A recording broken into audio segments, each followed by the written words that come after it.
이 경매 사건 2차 매각기일에 2명이 들어왔어요. 이렇게 입지도 좋은 아파트인데 왜 2명밖에 안 들어오고 1등 낙찰자는 왜 잔금 납부를 안 했을까요? 왜냐면 이 사건은 명백히 낙찰자가 권리 분석을 잘못한 거거든요. 99%는 실수할 수 있는 경매의 함정, 지금부터 알려드릴게요. 네, 오늘 가지고 온 물건은 경기도 용인시의 성북동의 성북역 롯데 캐틀 골드타운인데 되게 입지가 좋은 아파트인데 기본 이 물건에 대해서 간략하게 브리핑을 한번 해볼게요. 감정가는 14억에 나왔고 건물 면적은 25평, 공급 면적 34평이고요. 2022년도 7월에 당시에 성북역 롯데 캐슬 골드타운이 한 6층에 이 정도의 매물이면 시세가 한 12억에서 15억 정도 사이가 됐었습니다. 그러면 지금 매각기일 2차 때 지금 굉장히 잘 받으신 거거든요. 매각가가 지금 낙찰가가 10억이에요. 그리고 차순위하고도 1,000만 원밖에 차이가 안 나서 굉장히 잘 받은 건데 왜 이분은 잔금 납부를 안 하셨을까요?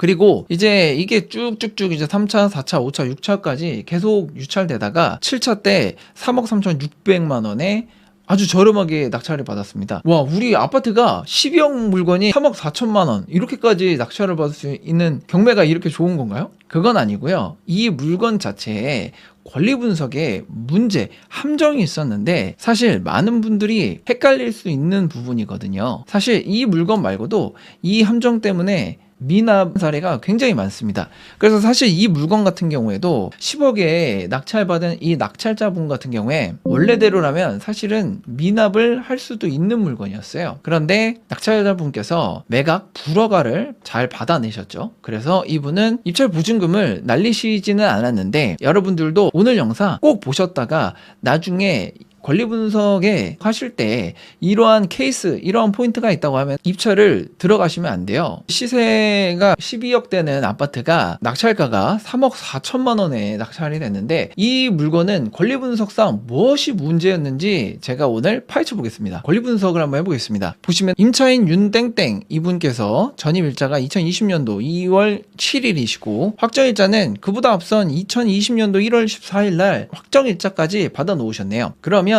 대학역 같은 경우엔 2월 7일 전입일자 그 다음 날인 2월 8일 날 대학역은 생기시는 거고 우선 변제권도 2월 8일이 되겠죠. 그리고 나서 말소 기준일을 한번 살펴보겠습니다. 말소 기준일은 최선순위 근저당권 설정된 2021년도 7월 7일이 되겠죠. 그러면 말소 기준일보다 그보다 앞선 임차인의 권리가 우선하기 때문에 이 임차인분은 대항력이 있네요. 그죠? 대항력이 있는 임차인인데 이분께서 배당 요구를 하셨으면은 우리가 써낸 낙찰가액 중에서 보증금을 배당 받아가시는 거고 만약에 배당 요구를 안 하셨으면 그 보증금만큼은 저희가 인수를 하는 사항이죠. 그런데 여기서 임차권이 등기가 돼 있네요. 2022년도 4월 8일 날 그래서 보시면 임차권 등기가 뭔가요, 여러분? 임차권 등기 같은 경우에는 원래 임차인이 전입신고를 하고 확정일자를 받으면 우리 우선 변제권이 생긴다고 했잖아요. 우선 변제권이 생기고 대항력이 생기는데 이거를 계속 유지시키려면 점유를 하고 있어야 됩니다. 그 부동산에 계속해서 점유를 하고 있어야 되는데 내가 어떤 이유로 이사를 가게 될 수도 있잖아요. 그러면 이 점유를 상실하면은 우리가 대항력이랑 우선 변제권이 임차인 입장에서 상실이 되기 때문에 대항력과 우선 변제권을 계속적으로 유지하기 위해선 점유가 필요한데 점유가 아니라 이렇게 등기를 해 놓으면 이 대항력과 우선 변제권이 계속 유지가 됩니다. 그래서 이사를 나가야 하는 경우가 있을 때는 나의 임차 권리를 등기를 하고선 나가게 되는 거죠. 이 임차권 등기의 하나의 기능에 대해서 한번 설명드릴게요. 이 임차권 등기는 해놓으면 임차인이 이 배당 요구를 하지 않아도 그 배당 요구를 한 것으로 보거든요. 그렇기 때문에 이 윤땡땡 이 임차인 분께서 배당 요구를 하지 않았지만 임차권 등기가 돼 있기 때문에 이 사람은 이 근저당 3억보다 앞서서 이 6억을 배당받아 갈 수 있겠구나 라고 이 2차 매각기일에 그 두 분께서는 그렇게 권리 분석을 하고 입찰에 참여를 하신 겁니다. 그런데 여기서 함정이 있습니다. 뭐냐면 임차권 등기를 임차인이 등기를 해놓으면 배당 요구를 안 해도 배당 요구를 한 것으로 간주한다. 이 부분만 이론적으로 외우신 분들은 이 함정에서 그냥 이렇게 등기부 현황 하나 보고서 바로 입찰을 들어가셨다가 미납을 하시는 사례가 있는 건데, 이 임차권 등기에서 가장 중요한 포인트는 뭐냐면요, 이 근저당 이 경매기입 등기를 잘 보셔야 됩니다. 이 경매기입 등기, 이 사건의 경매기입 등기가 2021년도 8월 17일 날 등기가 돼 있네요. 경매기입 등기보다 앞서면 그게 맞습니다. 배당 요구를 하지 않았더라도 임차권 등기가 돼 있다면 배당 요구를 하지 않았더라도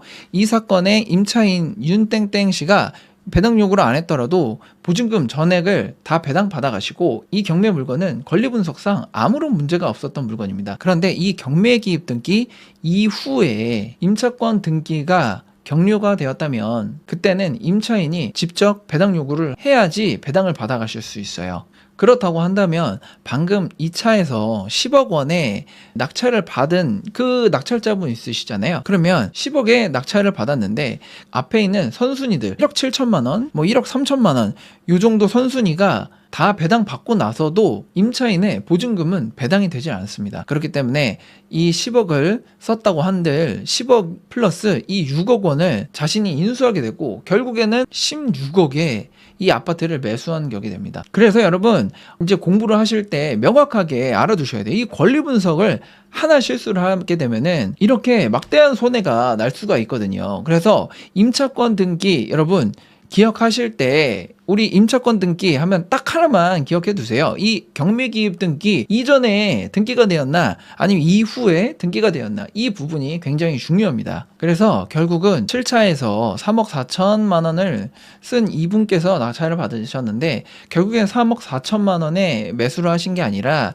플러스 이 보증금을 인수하기 때문에 6억 원을 더하면 약 9억 4천만 원 정도의 이 아파트를 매수했다라고 보시면 될 것 같네요. 그래도 여러분 9억 4천만 원이면 진짜 싸게 구한 겁니다. 이때 당시의 시세가 12억 정도가 되고 그리고 또 입지도 보면은 굉장히 훌륭하잖아요. 지금 보면은 시세도 16억 2천만 원 최근 시세가 이렇게 찍혀 있더라고요. 이분은 굉장히 되게 잘 받으신 케이스겠죠. 네, 끝까지 시청해주셔서 정말 감사합니다. 다음 영상에도 더 좋은 영상으로 찾아뵙겠습니다. 오늘 영상이 도움이 되셨다면 좋아요와 구독 부탁드리겠습니다. 감사합니다.